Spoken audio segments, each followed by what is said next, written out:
भरून आलं होतं. हवेत एक प्रकारचा ओलावा होता. तो जुन्या आठवणींना उजाळा देत होता. समीर आपल्या ऑफिसच्या खिडकीतून बाहेर बघत होता. अचानक थेंबांचा आवाज येऊ लागला आणि बघता बघता पावसाने जोर घेतला. मातीचा तो ओला सुगंध नाकात शिरला आणि समीरचं मन 10 वर्ष मागे गेलं. कॉलेजचा तो पहिला दिवस आणि असाच कोसळणारा पाऊस. समीर बस स्टॉपवर उभा होता आणि समोरून धावत पळत एक मुलगी आली. हातातली फाईल वाचवण्यासाठी तिने ती डोक्यावर धरली होती. पण पाऊस इतका जोरात होता की ती पूर्ण भिजली होती. ती होती सायली. तिचे ते पावसात भिजलेले केस, चेहऱ्यावरचे पाण्याचे थेंब आणि तिचं ते निरागस हसणं पाहून समीरला वाटलं की जणू सृष्टीने त्याच्यासाठीच हा पाऊस पाठवला आहे. त्या दिवशी सुरू झालेली ती ओळख हळूहळू मैत्रीत बदलली. कॉलेजची कॅन्टीन, लायब्ररी आणि फर्ग्युसन रोडवरचे ते फिरणे. सायलीला पाऊस खूप आवडायचा. तिला पावसात भिजायला आणि गरम चहा प्यायला खूप आवडायचं. एके दिवशी कॉलेज सुटल्यावर खूप जोरात पाऊस पडत होता.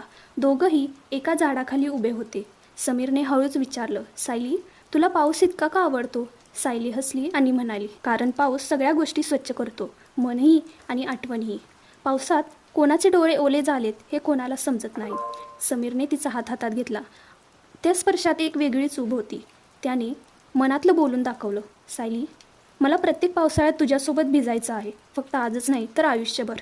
सायलीने काहीच न बोलता फक्त आपला होकार समीरच्या खांद्यावर डोकं ठेवून दिला. पण आयुष्य नेहमीच आपण विचार करतो तसं नसतं.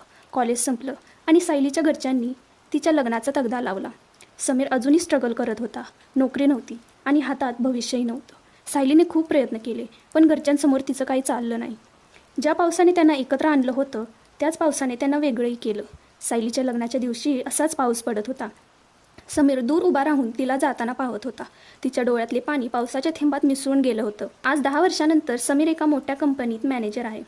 त्याने लग्न केलं नाही, कारण त्याचे मन अजूनही त्या पावसात अडकलेलं होतं. ऑफिसमधून घरी जाताना त्याची गाडी सिग्नलवर थांबली. बाजूलाच एका बाकावर एक लहान मुलगी आणि तिची आई बसलेली होती. आई त्या मुलीला पावसात भिजण्यापासून वाचवत होती. समीरचं लक्ष त्या आईच्या चेहऱ्याकडे गेलं आणि त्याचे ठोके चुकले. ती होती सायली. समीर गाडीतून उतरला. पावसात भिजत तो तिच्या जवळ गेला. सायलीने वर पाहिलं. तिच्या डोळ्यात ते जुने भाव दाटून आले. समीर, ती हळूच म्हणाली. कशी आहेस? समीरने विचारलं. मुलगी मोठी झाली आहे, आता तिला पावसात भिजायला आवडतं, अगदी माझ्यासारखंच, सायली फिकट हसून म्हणाली. त्यांच्यात आता बोलण्यासारखं खूप काही होतं, पण शब्द सुचत नव्हते. पाऊस पडतच होता, पण यावेळेस त्या पावसात दुःख नव्हतं, तर एक प्रकारची शांती होती. आयुष्य पुढे निघून गेलं समीर, पण हा पाऊस मात्र तसाच राहिला, सायली म्हणाली. समीरने स्मित हास्य केलं. त्याला समजलं होतं की काही प्रेमळ कथा पूर्ण होण्यासाठी नसतात, तर त्या फक्त आठवणींच्या रूपात जिवंत राहण्यासाठी असतात. दोघेही आपापल्या वाटेने निघून गेले. पण त्या पावसाळी संध्याकाळने त्यांच्या मनावरची धूळ झटकली होती. पाऊस अजूनही पडत होता, पण आता तो प्रत्येकाच्या मनात आपापली गाणी गात होता.